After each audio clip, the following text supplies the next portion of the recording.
సంచి పెట్టుకున్నాడు, నేను ఇటు సైడ్ నుంచి పోతున్నా. సైడ్ కాక నాకు నేర్పిస్తున్నాడు అయ్యా బండి ఎట్లా నడిపించాలో.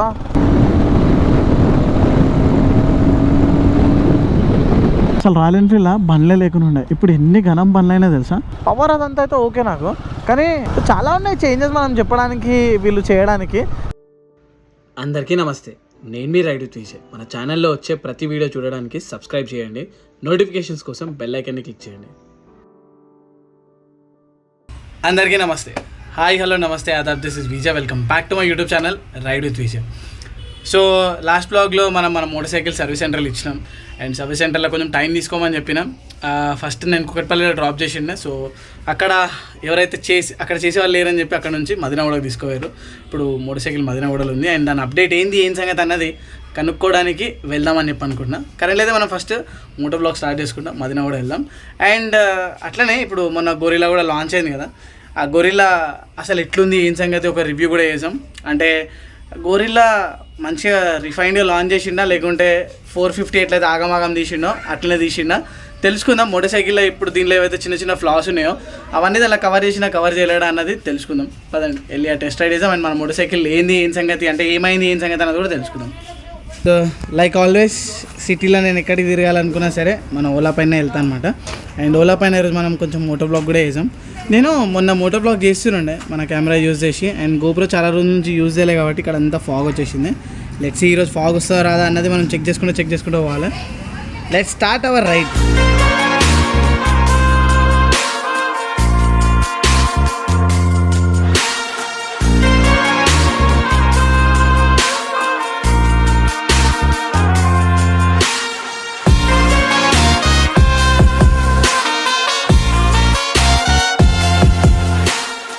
Alright, welcome back to the Moto Jockey show. నేను మీ విజయ్. వీడు చాలా కూల్గా పొద్దున్న నుంచి నేను మదినగూడ సర్వీస్ సెంటర్కి వెళ్దాం, రాయల్ ఎన్ఫీల్డ్ సర్వీస్ సెంటర్కి వెళ్దాం, గొరిల్లా కూడా టెస్ట్ రైడ్ వేద్దామని చెప్పి అనుకుంటున్నా.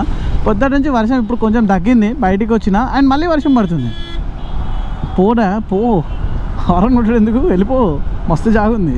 అయితే ఇంటికాడికి వెళ్ళి మన షోరూము 8.9 కిలోమీటర్స్ ఉంది, ఆల్మోస్ట్ 9-10 కిలోమీటర్స్ అవుతుంది అనుకోండి. ముంగట పోయి యూటర్న్ చేసి వచ్చే లోపల.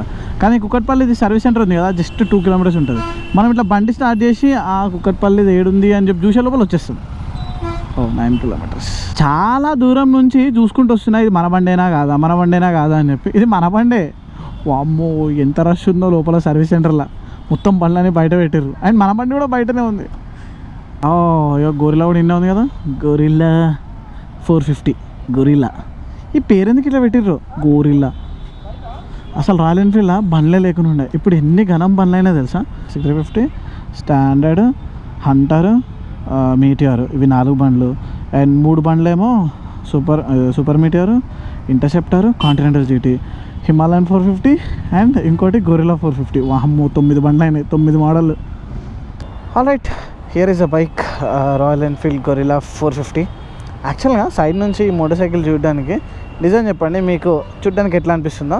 నాకైతే హంటర్ని కొంచెం అప్గ్రేడ్ చేస్తే బండి బయటికి వచ్చింది అన్నట్టు ఫీలింగ్ ఉంది. కాకపోతే 450cc ఇది.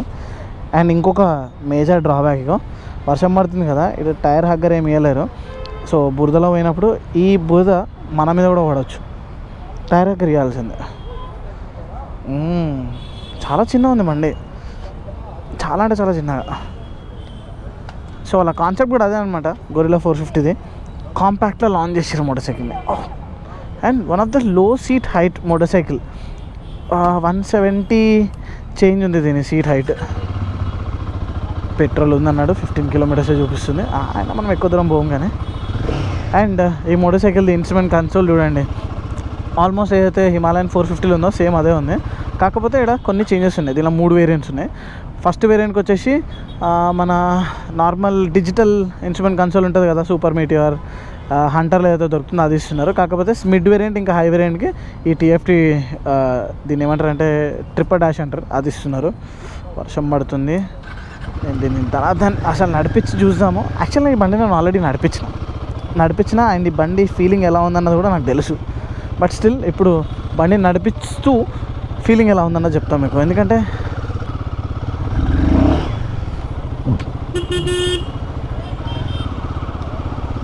వాళ్ళ హెల్మెట్ చూస్తారు, బండినైతే చూస్తలేరు. ఓకే, ఫస్ట్ థింగ్ అంటే ఇప్పుడు ఈ మోటార్ సైకిల్ అయితే లాంచ్ అయిపోయింది. ఇప్పుడు మొన్ననే హిమాలయన్ 450 లాంచ్ చేసిర్రు ఈ షేర్పా ఇంజన్ పైన, 450cc ఇంజన్ పైన. సో ఈ ఇంజన్లో అంటే ఇప్పటిదాకా ఎంత తిరిగింది బండి చూద్దామా అండి. ఓడో 274 కిలోమీటర్స్ తిరిగింది. 2000-3000 కిలోమీటర్స్ తర్వాత ఇంజన్ నుంచి ట్యాపెట్ నాయిస్ రావడం స్టార్ట్ అయింది మన బండిలో. ఇప్పుడు ఆ ట్యాపెట్ నాయిస్ దీనిలో వస్తుందా రాదా అన్నది మనం 2000 కిలోమీటర్స్ దాకా వెయిట్ చేస్తేనే తెలుస్తుంది. అండ్ మోటార్ సైకిల్ స్లోగా నడిపించేటప్పుడు బాగుంది మెన్యూర్ చేయడానికి, ఈజీ టు మెన్యూర్. ఎందుకంటే ముంగట వెనకాల 17 ఇంచెస్ రిమ్స్ ఇచ్చారు. అండ్ దీన్ని రోడ్ స్టార్ మోడల్లో లాంచ్ చేసారు. మోర్ ఆఫ్ స్క్రామ్లర్ లాంచ్ చేసినట్టే మంచిగా ఉంటుండే అన్నది నా ఒపీనియన్. కొంచెం 19 ఇంచెస్ వీల్ ముంగట ఇచ్చేసి వెనకాల 17 ఇంచెస్ ఇచ్చేసినా కానీ స్క్రామ్లర్ ఫీలింగ్ మస్తు ఉంటుండే. ఓకే, పవర్ ఫిగర్స్ గురించి మాట్లాడితే ఇంజన్ 40 హార్సెస్ ప్రొడ్యూస్ చేస్తుంది అండ్ 14 newton metres of torque produce చేస్తుంది. సీటింగ్ మంచి కంఫర్టబుల్ ఉంది. హ్యాండిల్ కూడా మంచిగా ఏదైతే రోడ్ స్టార్కి కావాలో అలాంటి హ్యాండిల్ ఇచ్చారు. అండ్ సీట్ మంచి డిప్ ఉంది ఒకటి. సో ఓవరాల్గా కంఫర్ట్ గురించి మాట్లాడితే బాగానే ఉంది మోటార్ సైకిల్ నడిపడానికి. అండ్ ఈ మోటార్ సైకిల్ కూడా మోస్ట్లీ డిజైన్ చేసింది ఏంటంటే ట్రాఫిక్ ఇంకా హైవే రెండిట్లా మనం ఎక్స్పీరియన్స్ చేయడానికి మంచిగా ఉంటుంది. వావ్, మోటార్ సైకిల్ అంటే థ్రాటల్ ఎప్పుడైతే మనం ఓపెన్ చేస్తున్నామో మంచి గ్రంట్గా పవర్ వస్తుంది. హిమాలయన్ నుంచి అయితే డిఫరెంట్గా ఉంది. అండ్ హిమాలయన్కి దీనికి చాలా కంపేర్ చేయొచ్చు. ఎందుకంటే ఇది ఆల్మోస్ట్ హిమాలయన్ నుంచి తీసుకునే ఇంజనే కాబట్టి. సో ఏదైతే హిమాలయన్లో వెయిట్ ఉంటుంది కదా, అది 190 kgs వెయిట్ ఉంది. కానీ ఇది మాత్రం 10 kgs తగ్గించారు అనమాట హిమాలయన్ నుంచి దీనికి. సో 170 kgs వెయిట్ ఉంది. అండ్ దీనిలో నాకు బాగా డిసప్పాయింట్ చేసింది అనిపించింది ట్యాంక్ చూడడానికి చిన్నగా ఉంది. చూడడానికే కాదు, దీని ట్యాంక్ కెపాసిటీ కూడా 11 లీటర్స్ మాత్రమే. కొంచెం ట్యాంక్ కెపాసిటీ అనేది పెద్దగా ఇచ్చుంటే మంచిగా ఉంటుండే. బికాజ్ రోడ్ స్టార్ అంటే హైవే పైన కూడా మనం తీసుకెళ్తాం. దీన్ని హైవే పైనకి తీసుకెళ్ళినప్పుడు 11 లీటర్స్ ట్యాంక్ కెపాసిటీ అసలు సరిపోదు. ఇప్పుడు 450cc ఇంజన్ కాబట్టి మనం గట్టిగా రెప్ చేసి నడిపించినా బాగా స్పీడ్గా పోయినా మైలేజ్ కూడా డ్రాప్ అయిపోతుంది. ఆన్ అండ్ యావరేజ్ దీని మైలేజ్ గురించి మాట్లాడితే ఒక 29 కిలోమీటర్స్ ఇస్తుంది. మనం చాలా జాగ్రత్తగా చాలా నిదానంగా ఈకోలో పోతే. అండ్ ఒకవేళ బాగా మనం దీన్ని బగాయించినాం అనుకోండి, అప్పుడు ఈ మోటార్ సైకిల్ మైలేజ్ దగ్గర 25 దాకా పడిపోతుంది.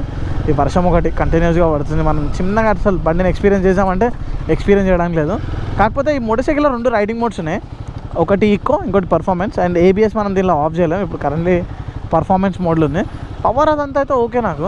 కానీ ఈ మోటార్ సైకిల్ నేను మొన్న ఒకరోజు నా దగ్గర ఉండే, నేను హైవే మీదకి తీసుకుపోయి నడిపించినప్పుడు నాకు ఏం ఫీల్ అయిందంటే, మోటార్ సైకిల్ లైట్ వెయిట్ వల్ల మోటార్ సైకిల్ రోడ్డు మీద లేదు. మనం హై స్పీడ్స్ చేస్తున్నప్పుడు మోటార్ సైకిల్ గాలి ఎగిరిపోతున్నట్టుండే. అంటే స్టడీ ఇంకా స్టేబుల్గా హైవే మీద ఉండాలి, అట్లా లేదని చెప్పి అనిపించింది. అండ్ సస్పెన్షన్స్ కూడా ఫ్రంట్లో మనకి టెలిస్కోపిక్ ట్రెడిషనల్ సస్పెన్షన్ ఉంది. అండ్ వెనకాల మోనోషాక్ ఉంది. షూ అవి సస్పెన్షన్ కొంచెం హార్డర్ సైజ్ ఉంది, మస్తు హార్డ్ ఉంది. కొంచెం స్మూత్ ఉంటే బాగుంటుండే. బికాజ్ హైదరాబాద్లో రోడ్లు మొత్తం హైవేనే లేవు, మొత్తం కచ్చా రోడ్లు కూడా ఉంటాయి ఇట్లా. సో వీటి మీద మనం ఒక పిల్లని తీసుకొని పోయినా మనం నడిపించినా కానీ సస్పెన్షన్ అనేది కొంచెం స్మూత్గా ట్రావెల్ ఉంటే మంచిగా మజా వస్తుంది ఏ మోటార్ సైకిల్ అయినా సరే. అండ్ దీని టర్నింగ్ రేడియస్ మాట్లాడాలంటే దీని టర్నింగ్ రేడియస్ చాలా ఉంది. యాక్చువల్గా ఇది నేకెడ్ మోటార్ సైకిల్, ఇగో ఇంతే ఉంది టర్నింగ్ రేడియస్, లిటరలీ హాఫ్. అబ్బో, జస్ట్ ఆ యూటర్న్ చేయడానికి ఇంత దూరం వచ్చినా నేను. ఇంకొంచెం టర్నింగ్ రేడియస్ కూడా ఉంటే మంచిగా ఉంటుండే. చాలా ఉన్నాయి చేంజెస్ మనం చెప్పడానికి, వీళ్ళు చేయడానికి. బికాజ్ అంటే ఇప్పుడు నేను ఏదైనా రివ్యూ చేసిన అనుకోండి, యూజర్ ప్రాస్పెక్టివ్లో చేస్తాను. ఎవ్రీడే మనం నడిపిస్తే బండి ఎట్లా ఫీల్ అవుతుంది ఏందన్నది. ఇప్పుడు ప్రొఫెషనల్గా చేసేటోళ్ళు ఎట్లుంటుందంటే, వావ్ దీనిలో పవర్ ఎంత పవర్ ఉంది, దీని సీట్ ఇట్లుంది, టెక్నికల్ స్పెక్స్ అన్నీ ఎక్కువ చెప్తారు. కానీ గ్రౌండ్ బేస్ రియాలిటీ ఏంది, మనం ఎవ్రీడే నడిపిస్తున్నప్పుడు మనకి ఏం ఛాలెంజెస్ ఉంటాయి, ఈ బండి నడిపించేటప్పుడు మనం ఆ ఛాలెంజెస్ని ఈజీగా ఓవర్కమ్ చేయగలుగుతున్నామా, చేస్తలేమా, బండి నడిపించేటప్పుడు మనం కంఫర్టబుల్గా ఫీల్ అవుతలేమా అన్నది ఇంపార్టెంట్ నా ప్రాస్పెక్టివ్లో. మీ ప్రాస్పెక్టివ్లో ఇంపార్టెంట్ ఏది నాకు కింద కామెంట్స్లో చెప్పండి. అండ్ సడన్గా నాకు ఎప్పుడు ఉంటుంది కదా, ఇగో ఇక్కడంతా ఫాగ్ వచ్చేసాను, అందుకే దీన్ని తీసేసి రికార్డ్ చేస్తున్నాను. తీయంగా దీనికెళ్ళి ఫాగ్ అని తెలిపోయింది. ఇంతకుముందు ఫాగ్ ఉండే తెచ్చి హీట్ వల్ల ఫాగ్ వస్తుంది. మనం దీన్ని వర్షం పడుతుంది కదా కంటిన్యూస్గా, ఇట్లా యూజ్ అవుతుంది. నేను మళ్ళీ క్లారిటీ అనిపిస్తుంది. వెనకాల 160 సెక్షన్ టైర్, ముంగట 120 సెక్షన్ టైర్. సో బేసిక్ ఇప్పుడు ఇట్లాంటి వెట్ రోడ్స్లో కూడా బండిది బ్రేకింగ్ చాలా మంచిగా ఉంది, చాలా రెస్పాన్సివ్ ఉంది. బ్రేకింగ్ అనేది వెరీ వెరీ ఇంపార్టెంట్. అండ్ బ్రేకింగ్లో హ్యాట్స్ ఆఫ్ చెప్పొచ్చు రాయల్ ఎన్ఫీల్డ్కి, అదైతే చాలా మంచిగా చేసారు. అండ్ దీని హ్యాండిల్ బార్ కూడా కొంచెం డిఫరెంట్ ఉంది, బికాజ్ రోడ్ స్టార్ మోడల్ని సెట్ అయ్యేలాగా. సాడ్లింగ్ చేయలేము ఈ మోటార్ సైకిల్ తోటి, ఎందుకంటే లో సీట్ హైట్. అండ్ మొత్తం రాయల్ ఎన్ఫీల్డ్ ఇప్పుడు రాయల్ ఎన్ఫీల్డ్ బండ్లలోనే ఇది one of the very short height motor cycle అనమాట. షార్ట్ హైట్ రైడర్స్ని ఈజీగా అకామిడేట్ చేస్తుంది. అండ్ రిలాక్స్ అంటే కూర్చున్నప్పుడు ఫుట్ పెక్స్ పొజిషన్ కూడా మంచి రిలాక్స్ ఉంది, కొంచెం రేర్ సెట్ చేసింది ఉంది. సో మనకి ఆ మంచి కంఫర్టబుల్ ఫీలింగ్ ఇస్తుంది. అండ్ మోటార్ సైకిల్ కూడా మంచి పవర్ఫుల్ ఉంది, really nice. You can see it's easily pulling, మంచిగా పుల్ చేస్తుంది. నాకైతే అంటే 450cc కదా. ఇప్పుడు ఈ మోటార్ సైకిల్ చాలామందికి లుక్స్ అండ్ డిజైన్స్ ఎట్లా అనిపిస్తున్నాయి అంటే ఆల్మోస్ట్ హంటర్ లెక్కనే ఉంది కదా, దీని డిఫరెన్స్ ఏముందని చెప్పి.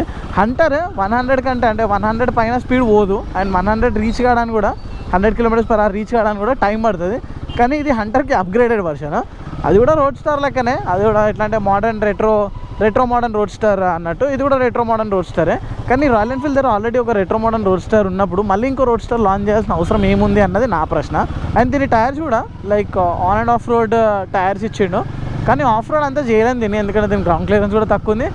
స్పెషల్లీ దీని సస్పెన్షన్ ఇప్పుడు ఇక్కడ మీకు ఆఫ్ రోడ్ చేస్తే మనం అఫ్కోర్స్ ఇట్ ఈస్ పవర్ఫుల్. అబ్బో చిన్న ఉంది కానీ రాకెట్ లెక్క దూసుకోబోతుంది,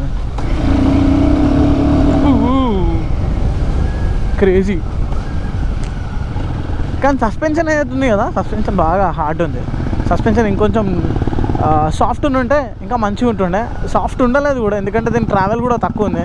బేసిక్గా మీ అందరికీ తెలుసు రాయల్ ఎన్ఫీల్డ్కి నేను చాలా పెద్ద ఫ్యాన్, కానీ ఇప్పుడు కొంచెం హిమాలయన్ 450 కోసం నేను కొంచెం డిసప్పాయింట్ అయినా. దాని బిల్డ్ క్వాలిటీ నాకు నచ్చలేదు.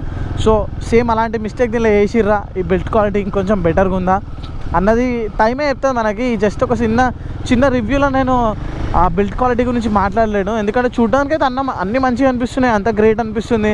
కానీ వాడుతూ మనకు తెలుస్తుంది బిల్డ్ క్వాలిటీ ఎట్లుంది ఏం సంగతి అన్నది. పవర్ అయితే క్రేజీ ఉంది, ఎందుకంటే దీని వెయిట్ ఏదో ఉందో జస్ట్ 170 kgs మాత్రమే. సో వెయిట్ రెడ్యూస్ అయిపోయింది కాబట్టి పవర్ డెలివరీ సిస్టమ్ కానీ power to the weight ratio కానీ అది సూపర్ ఉంది. It's actually fun motor cycle. అంటే పవర్ అంటే ఎవరికైతే బాగా ఇష్టం ఉంటుందో వాళ్ళు దీన్ని చాలా క్రేజీగా ఎక్స్పీరియన్స్ చేయొచ్చు motorcycle. And it's completely different because of the Sherpa 450cc and 40 horses 40 Nm of torque. More of the torque అంటే మోర్ ఆఫ్ ది పవర్ నాకు అనిపిస్తుంది. టార్క్ ఫీలింగ్ చాలా తక్కువ ఉంది, పవర్ ఫీలింగ్ క్రేజీగా ఉంది. Easy to manoeuvre thanks to the tyres. కానీ మీరు ఒక విషయం గమనిస్తలేరు, మోటార్ సైకిల్ నడిపించేటప్పుడు ఏదైనా చిన్న స్పీడ్ బ్రేకర్ వచ్చినా కానీ ఏదైనా చిన్న గుంత వచ్చినా కానీ మోటార్ సైకిల్ సడన్గా అన్స్టేబుల్ అయిపోతుంది. ఇట్లా స్పీడ్ బ్రేకర్ మీకు పోయిన తర్వాత కొంచెం గ్రౌండెడ్ ఉండాలి మోటార్ సైకిల్, కానీ ఆ గ్రౌండెడ్ లేదు. ఒక సెకండ్ మోటార్ సైకిల్ అనేది వాబుల్ అవుతుంది. దీన్ని కంట్రోల్ చేయడానికి మనకి అర్థమైతేనే కంట్రోల్ చేయగలుగుతాం, అర్థం కాకపోతే కంట్రోల్ చేయలేము. బేసిక్గా డ్యాంపింగ్ ఉంటుంది కదా, అంటే బాన్స్ అయిన తర్వాత డ్యాంప్ కూడా కావాలి, డ్యాంప్ అవుతుంది motor cycle. It's one of the dangerous thing. ఇట్లాంటి మోటార్ సైకిల్ నడిపించేటప్పుడు కొంచెం అన్స్టేబుల్ అయినా సరే ఈజీగా కింద పడిపోతాం. అండి యాక్టివా ఇక్కడ నుంచే టర్న్ చేసిండు, ఒకవేళ నేను టర్న్ చేస్తే నేను మాత్రం అంత దూరం పోవాలి. లిటరలీ కార్ ఎంత దూరం వచ్చింది అంటే కార్ ఎంత దూరం చేస్తే టర్న్ అయిందో అంత దూరం నుంచి టర్న్ చేయాల్సి వచ్చింది చిన్న బండిని. Turning radius it's too bad. So ఓవరాల్గా మోటార్ సైకిల్ నడిపించిన తర్వాత నాకు ఏం ఫీల్ అవుతుందంటే, అంటే ఇప్పుడు కొత్త మోటార్ సైకిల్ మనకి మార్కెట్లో రాగానే వావ్ డిజైన్ మస్తుంది, చూడ్డానికి కూల్ క్రేజీ ఉంది అని మనకు అనిపిస్తుంది, కానీ నడిపించిన తర్వాతనే యాక్చువల్ ఫీలింగ్ అనేది తెలుస్తుంది. కానీ I'm not that impressed. Hunter నడిపించినప్పుడు ఎంతైతే ఇంప్రెస్ అయిందో గొరిల్లా నడిపించి మాత్రం నేను అంత ఇంప్రెస్ కాలేకపోయినా. సో ఇది ఇంకొంచెం టైం స్పెండ్ చేయాలి ఈ మోటార్ సైకిల్ తోటి, ఇంకొంచెం లాంగ్ హైవే స్ట్రెచెస్ కొడితే ఇంకా మనకి బెటర్గా అర్థమవుతుంది. నార్మల్గా ఇక్కడ ప్లాస్టిక్స్ కూడా మంచిగా ఉన్నాయి, లైక్ రాయల్ ఎన్ఫీల్డ్ 450లో ఏవైతే ప్లాస్టిక్స్ యూజ్ చేసారో అవే యూజ్ చేసారు. అండ్ ఈ థ్రాటల్ గ్రిప్స్ కూడా చేంజ్ చేసారు. 450లో గ్రిప్స్ క్వాలిటీ మంచిగా లేకుండా ఉండే, దీని క్వాలిటీ కొంచెం మంచిగా ఇచ్చారు. బికాస్ ఇట్లంతా డిప్ అయిపోయింది, నా బండి డిప్ అయిపోయినాయి, మొత్తం అరిగిపోయినాయి, కానీ వరకు మంచిగా ఉన్నాయి. అండ్ దీనికి ఒక USB ఛార్జర్ కూడా ఉంది, ఇక్కడ మనం ఛార్జ్ చేసుకోవచ్చు. అండ్ బండి మైలేజ్ కూడా మనకి యావరేజ్గా ఇప్పుడు ఇక్కడనే చెక్ చేయవచ్చు, దీనిలో యావరేజ్ మైలేజ్ కూడా చూపిస్తుంది మనకి. సో 19 km ఇస్తుంది. యాజ్ పర్ 281 km ఈ మోటార్ సైకిల్ తిరిగింది ఇప్పటిదాకా, అండ్ 19 km మైలేజ్ ఇస్తుంది యావరేజ్. కానీ దీన్ని ఇంకొంచెం డీసెంట్గా నడిపిస్తే ఇంకా మైలేజ్ ఎక్కువ వస్తుంది. ఇప్పుడు టెస్ట్ రైడ్ బండ్లు ఎట్లా నడిపిస్తారు తెలుసుగా మనకి, ఇష్టంలో రప్ప గుంజుతారు. మనం రివ్యూ చేసేటప్పుడు అన్ని విషయాల గురించి మాట్లాడాలి. ఓన్లీ బ్యాడ్ థింగ్సే కాదు, గుడ్ థింగ్స్ కూడా చెప్పాలి. మోటార్ సైకిల్లో నాకు చాలా మంచిగా అనిపించింది ఏంటంటే దీంట్లో వైబ్రేషన్స్ లేవు, 0% వైబ్రేషన్ ఏ ఆర్పిఎంలు ఉన్నా సరే. అండ్ ఈ ఫుట్ పెన్స్ కూడా ఏదైతే డిజైన్ చేశారు కదా, చాలా స్పెషల్గా డిజైన్ చేశారు. ఇక్కడ బజ్ కూడా వస్తలేదు. అండ్ హీటింగ్ ఇష్యూ ఇప్పుడైతే చాలా తక్కువ నడిపించిన. దీనిలో హీటింగ్ ఇష్యూ నార్మల్గా హీట్ డిసిపేషన్ ఏది ఉంటుందో ముందరికి ఉండాలి, కానీ నా హిమాలయన్ 450 అయితే వెనకాలకు వస్తుంది. మరి దీంట్లో కూడా హీట్ అట్లా వెనకాలకు వస్తుందా ముందుకెళ్తుందా అన్నది మనం ఇంకా ఎక్కువ నడిపిస్తే తెలుస్తుంది. అండ్ నాకు ఇంకా బాగా అనిపించింది దీని బ్రేక్స్ మాత్రం సూపర్ రెస్పాన్సివ్ ఉన్నాయి. మన మోటార్ సైకిల్ నడిపించేటప్పుడు చాలా కంఫర్టబుల్గా ఫీల్ అవుతున్నాను నేను. సో దీని సీటింగ్, దీని హ్యాండ్లింగ్, ఫుట్ పెగ్స్ పొజిషన్ వల్ల మోటార్ సైకిల్ నడిపించేటప్పుడు మస్తు కంఫర్టబుల్ ఫీల్ అయినా. సో దానికి కూడా ఒక మార్క్ వేయచ్చు. Heating, vibration, no vibrations, comfortable seating. And నార్మల్గా లో స్పీడ్స్లో మనం బండి నడిపించేటప్పుడు easy to manoeuvre and braking. So 4 points plus points. So అవి కాకుండా కొన్ని డిసడ్వాంటేజెస్, లైక్ నేను చెప్పినట్టు వెనకాల వీల్ అయితే ఉంది కదా, 160 section tyre, wide tyre. So బురద కూడా ఒక రేంజ్లో జిల్లుతుంది. అండ్ ఆ బురద మొత్తం అంతా జిల్లి ఆల్మోస్ట్ ఈ సీట్ మీదకి వచ్చింది. దీనికి ఏదైనా టైర్ దగ్గర అది వేసుకోవచ్చు. మనం ఇప్పుడు మెల్లగా బండి కొన్న తర్వాత ఆఫ్టర్ మార్కెట్లో మస్తు యాక్సెసరీస్ ఉంటాయి, అవన్నీ మనం తీసుకోవచ్చు. అండ్ దీనిలో కూడా సేమ్ అదే హెడ్లైట్ ఇచ్చారు, ఓల్డ్ హెడ్లైట్, ఏదైతే ఎల్ఈడి హెడ్లైట్ ఉందో. దీని లైట్లో అంత గ్రేట్ ఉండదు, బట్ మళ్ళీ ఆప్షన్ ఉంది మన దగ్గర ఆఫ్టర్ మార్కెట్ది. నాకు తెలిసి ఇప్పుడు సీట్ సిస్టమ్ కూడా సింగిల్ సీట్ ఉంది. అండ్ ఇంకోటి ఏంటంటే పిల్లన్ కూర్చోవడానికి వెనకాల రెస్ట్ ఏం లేదు, జస్ట్ ఇక్కడ గ్రాబిల్స్ మాత్రమే ఇచ్చారు. సో పిల్లన్ కూర్చోవడానికి కొంచెం కష్టమవుతుంది. అండ్ మోటార్ సైకిల్ కన్స్ట్రక్షన్ చూడవచ్చు మీరు, షార్ట్ మోటార్ సైకిల్, అంత లాంగ్ వీల్ బేస్ కూడా లేదు, very short motor cycle. So ఒకటి ట్రాఫిక్లో నడిపడానికి ఈజీగా ఉంటుంది, ఈజీ టు మెన్యూవర్ ట్రాఫిక్లో. ఇంకోటి హైవే పైన నడిపించచ్చు, 450cc ఇంజన్ కాబట్టి కొంచెం హై స్పీడ్స్ మనం ఎంజాయ్ చేయొచ్చు. అండ్ ఇంకోటి బ్రేకింగ్, బికాజ్ హై స్పీడ్స్ మనం ఈ మోటార్ సైకిల్ పోయినప్పుడు బ్రేకింగ్ అనేది మంచిగా ఉంటుంది. కానీ బ్రేకింగ్ ఒకటే కాకుండా హై స్పీడ్లో పోయినప్పుడు మోటార్ సైకిల్ మనకి స్టెబిలిటీ ఇచ్చుంటే ఇంకా మంచిగా ఉంటుంది అని చెప్పి నా పర్సనల్ ఒపీనియన్. అది కూడా ఒకసారి హైవే మీదకి వెళ్తే అర్థమవుతుంది. సో ఇది ఈ మోటార్ సైకిల్ గురించి ఒక డీటెయిల్ రివ్యూ. సో ఇది కాకుండా మీరు ఇంకేమైనా తెలుసుకోవాలనుకుంటే నాకు కింద కమెంట్స్ చెప్పండి. అండ్ ఈ మోటార్ సైకిల్ స్టార్టింగ్ ప్రైస్ వచ్చేసి 3,86,000 నుంచి ఉంది on road price. And 3,06,000 rupees దాకా పోతుంది. దీనిలో డిఫరెంట్ కలర్స్ ఉన్నాయి. మీకు జస్ట్ కలర్ ఇంకా ఆ ట్రిపుల్ డాష్ కావాలనుకుంటే మిడ్ వేరియంట్కి వెళ్ళండి. ఒకవేళ జస్ట్ మీకు తక్కువ ప్రైస్కి కావాలనుకుంటే ఆ ట్రిపుల్ డాష్ ఉండదు, ఇంకొన్ని కలర్ కాంప్రమైజ్ కావాల్సి వస్తుంది.